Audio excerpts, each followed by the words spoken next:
Fermat's little theorem needs a prime. So, what happens when the modulus isn't 1? Try 10. Fermat's pattern would suggest the exponent 9, but 3 to the 9th, which is 3 mod 10, not 1. So let's just look. 3, 9, 7. And on the 4th power, 1. 4, not 9.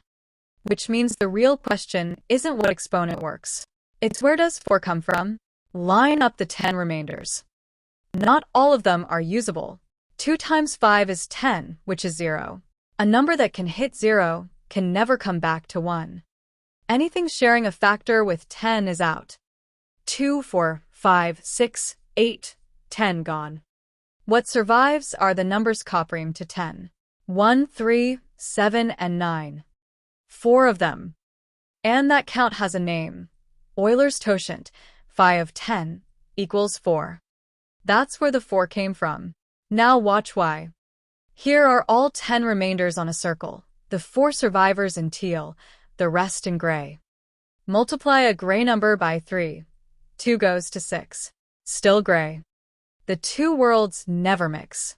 Multiplying by 3 can never carry you out of the teal set, because 3 shares no factor with 10, and neither does anything in there. So start at 1 and keep multiplying. 3, 9, 7. And back to 1 after exactly 4 steps. Now the key observation laid out flat. Take the 4 units, multiply each by 3. 1 goes to 3, 3 goes to 9, 7 goes to 1, 9 goes to 7. Nothing collided. Nothing escaped. It's the same 4 numbers, in a different order. So multiply the whole left column together and the whole right column together. They must agree mod 10. 189 shares no factor with 10, so it cancels. 3 to the 4th is 1. Nothing there depended on 10 or on 3. Let U be the set of residues coprime to n. There are 5 n of them.